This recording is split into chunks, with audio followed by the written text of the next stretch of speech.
നമസ്കാരം. BMC news live കൊച്ചിയിലേക്ക് സ്വാഗതം.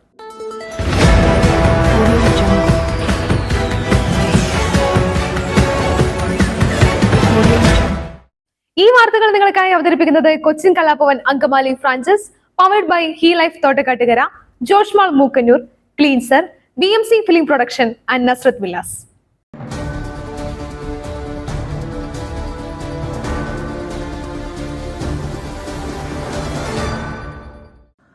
ഒരു സാമ്പത്തിക ഇടപാടുമില്ല. വീണയുമായും എക്സാലോജിക് സൊല്യൂഷൻസിനും ബന്ധമില്ലെന്ന് ദുബായിലെ കമ്പനി. മുഖ്യമന്ത്രിയുടെ മകൾ വീണ ഉൾപ്പെട്ട മാസപ്പടി വിവാദത്തിലെ എക്സോലോജിക് സൊല്യൂഷൻ കമ്പനിയുമായി ബന്ധമില്ലെന്ന് ദുബായിലെ കമ്പനി. എക്സാലോജിക് കൺസൾട്ടിംഗ് കമ്പനിയാണ് വിശദീകരണവുമായി എത്തിയത്. SNC ലാവ്ലിൻ PwCയുമായും ബിസിനസ് ഇതുവരെ ഇല്ല. പേറോളിലോ മറ്റേതെങ്കിലും സ്ഥാനത്തോ വീണ, സുനീഷ് എന്നീ രണ്ടുപേർ ഇല്ല. ഇന്ത്യയിൽ ബിസിനസ് ഉള്ളത് ബംഗളൂരുവിൽ. സഹസ്ഥാപകൻ സസൂൺ സാദിഖ്, നവീൻ കുമാർ എന്നിവരാണ് വിശദീകരണവുമായി എത്തിയത്. ആരോപണത്തിന് പിന്നാലെ വിവാദമായതോടെയാണ് വിശദീകരണം എന്ന് ഭാരവാഹികൾ അറിയിച്ചു.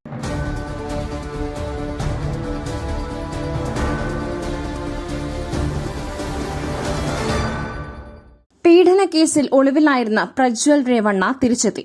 കസ്റ്റഡിയിലെടുത്ത് അന്വേഷണ സംഘം. ലൈംഗിക പീഡന കേസ് പ്രതിയായ ജനതാദൾ MPയും കർണാടകയിലെ ഹാസൻ മണ്ഡലത്തിലെ NDA സ്ഥാനാർത്ഥിയുമായ പ്രജ്വൽ രേവണ്ണ അറസ്റ്റിൽ. ജർമ്മനിയിലെ മ്യൂണിക്കിൽ നിന്നും ബംഗളൂരുവിലെത്തിയതിന് പിന്നാലെയാണ് അറസ്റ്റ്. രേവണ്ണയെ പ്രത്യേക അന്വേഷണ സംഘം വിമാനത്താവളത്തിലെത്തിയാണ് കസ്റ്റഡിയിലെടുത്തത്.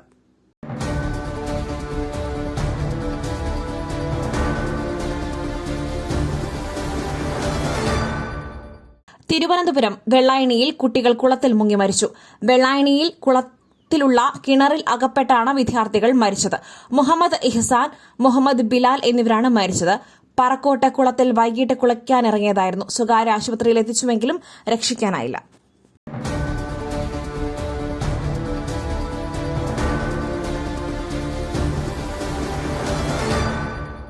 കാഫിർ സ്ക്രീൻഷോട്ട് ഉറവിടം കണ്ടെത്തണം. യൂത്ത് ലീഗ് പ്രവർത്തകൻ ഹൈക്കോടതിയിൽ. കാഫിർ സ്ക്രീൻഷോട്ട് വിവാദത്തിൽ അന്വേഷണത്തിൽ പരാതിയുമായി യൂത്ത് ലീഗ് പ്രവർത്തകൻ ഹൈക്കോടതിയിൽ. പോലീസ് അന്വേഷണം ശരിയായ ദിശയിലല്ല. വിവാദ വാട്സാപ്പ് സന്ദേശത്തിന്റെ ഉറവിടം കണ്ടെത്തണമെന്നും ഹർജിയിൽ ആവശ്യപ്പെട്ടു. ഹർജി നാളെ കോടതി പരിഗണിക്കും.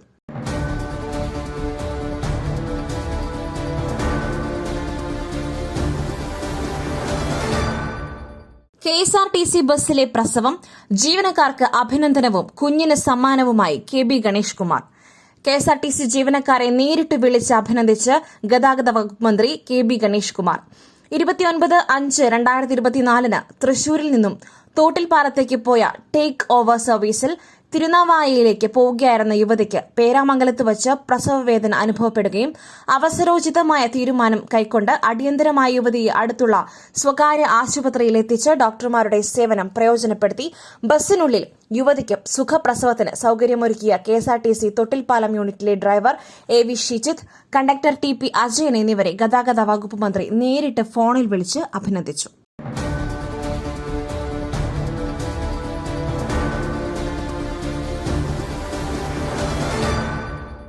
സംസ്ഥാനത്ത് കാലവർഷമെത്തി.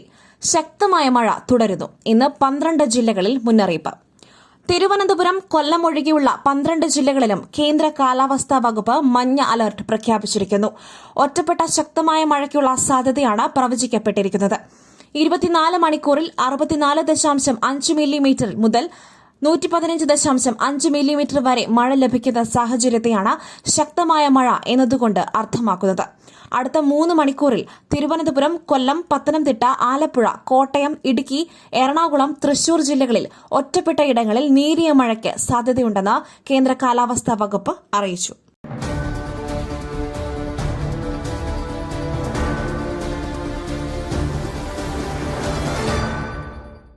നരേന്ദ്രമോദി കന്യാകുമാരിയിൽ ധ്യാനം തുടങ്ങി. വൻ സുരക്ഷയിൽ വിവേകാനന്ദ പാറ. കന്യാകുമാരിയിലെ വിവേകാനന്ദ പാറയിലാണ് മോദിയുടെ ധ്യാനം. 2 ദിവസത്തെ ധ്യാനം ആരംഭിച്ചു. ദേവീക്ഷേത്രത്തിലെ ദർശനത്തിന് ശേഷമാണ് മോദി വിവേകാനന്ദ പാറയിലേക്ക് എത്തിയത്. വെള്ള വസ്ത്രങ്ങൾ ധരിച്ചു വിവേകാനന്ദ സ്മാരകത്തിലേക്ക് നടന്നു കയറിയ നരേന്ദ്രമോദി ശനിയാഴ്ച വൈകുന്നേരം വരെ ധ്യാനമായിരിക്കും.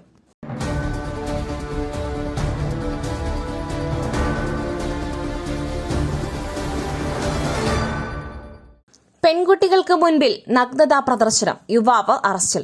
പ്രായപൂർത്തിയാകാത്ത പെൺകുട്ടികൾക്ക് മുൻപിൽ നഗ്നതാ പ്രദർശനം നടത്തിയെന്ന പരാതിയിൽ യുവാവിനെ അറസ്റ്റ് ചെയ്തു. കരുനാഗപ്പള്ളി ആലംകടവ് നമ്പരുവികാല കാഞ്ഞിരംകുന്നേൽ സുബിനെയാണ് കനകക്കുന്ന് പോലീസ് അറസ്റ്റ് ചെയ്തത്. പോക്സോ നിയമപ്രകാരമാണ് അറസ്റ്റ് രേഖപ്പെടുത്തിയിരിക്കുന്നത്. മുതുകുളം ഭാഗത്ത് ക്ലാസ് കഴിഞ്ഞു മടങ്ങുകയായിരുന്ന പെൺകുട്ടികളെ ഇയാൾ ബൈക്കിലെത്തിയാണ് നഗ്നതാ പ്രദർശനം നടത്തിയത്.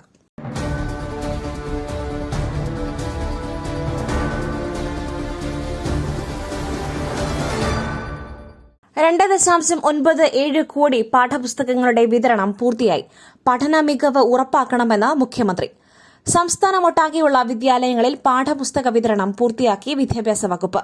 പൊതുവിദ്യാലയങ്ങളിൽ 1 മുതൽ 10 വരെയുള്ള ക്ലാസുകളിലേക്കുള്ള 2.97 കോടി പാഠപുസ്തകങ്ങളുടെ വിതരണമാണ് ഇന്ന് പൂർത്തിയായത്.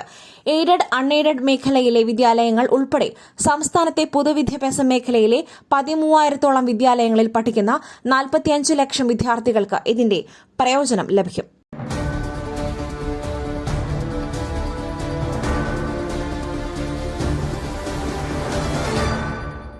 മറ്റൊരു വാർത്തയുമായി കണ്ടുമുട്ടുന്നതുവരെ നന്ദി, നമസ്കാരം.